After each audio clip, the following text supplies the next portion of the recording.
بلا مبالغہ اس علم میں آپ سے ہزاروں طلباء نے فیض حاصل کیا ہے۔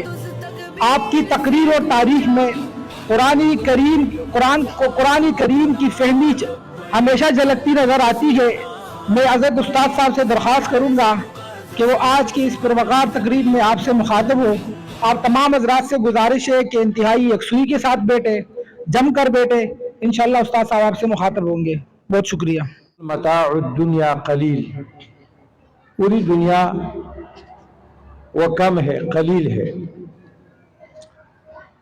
اور حکمت کو اللہ تبارک و تعالیٰ نے خیر کثیر قرار دیا ہے۔ جس کو اللہ نے حکمت دی اس کو اللہ تبارک و تعالیٰ نے بہت زیادہ خیر عطا فرمایا۔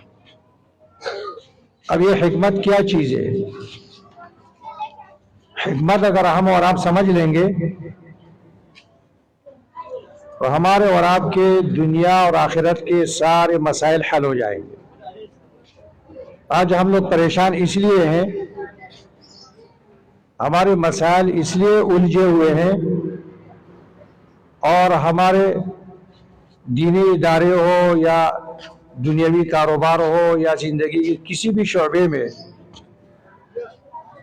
اگر تنزلی ہے یا ترقی ہے تو وہ حکمت کے سمجھنے اور نہ سمجھنے کی وجہ سے۔ حکمت کس کو کہتے ہیں؟ وہ حکمت کہ اللہ تبارک و تعالیٰ نے سورۃ لقمان میں اپنے ایک عظیم دانشور انسان جس کے نام پر قرآن کریم میں سورت ہے، سورۃ لقمان، عام لوگ اس کو لقمان حکیم کہتے ہیں، تو وہ اسی لیے کہ اللہ تبارک و تعالیٰ نے اس پر اپنا احسان جتایا اور فرمایا وَلَقَدْ آتَيْنَا لُقْمَانَ الْحِكْمَةَ أَنِ اشْكُرْ لِلَّهِ۔ اللہ فرماتے ہیں یقیناً ہم نے لقمان کو حکمت دی، اور حکمت اللہ تعالیٰ کی بہت بڑی نعمت ہے، تو اس لیے اللہ تعالیٰ نے اس کو حکم دیا اشکر للہ، اللہ کا شکر ادا کرو۔ اب حکمت کس کو کہتے ہیں؟ حکمت کہتے ہیں فعل ما ينبغي، فعل ما ينبغي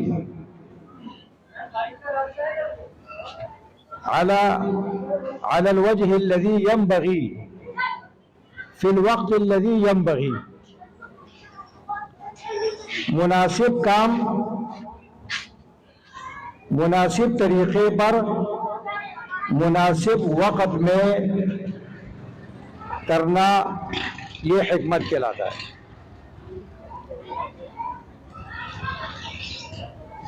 فعل ما ينبغي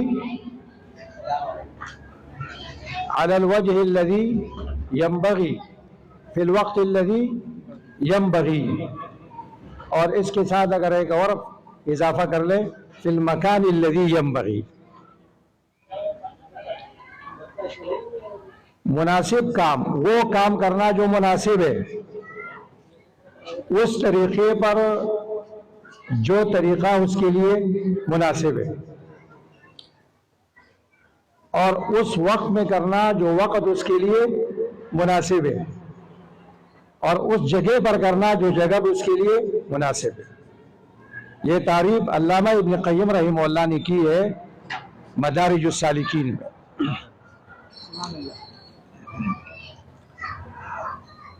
اور اس کے تین ارکان ہیں، تین ارکان حکمت۔ نمبر ایک علم، نمبر دو حلم، اور نمبر تین الانات یعنی عدم جلد بازی۔ علم بردباری اور ترک عجلت، میانہ روی، جلدی نہ بچانا۔ اس کے مقابلے میں تین چیزیں آتی ہے، جہل، علم کے مقابلے میں جہل، اور حلم کے مقابلے میں کیش، غصہ، کیش میں آنا، اور تیسرے کے مقابلے میں ہے جلد بازی۔ حکمت مستلزم ہے علم کو، علم مستلزم نہیں ہے حکمت کو. اس لیے ایک آدمی عالم ہوتا ہے لیکن وہ حکیم نہیں ہوتا ہے.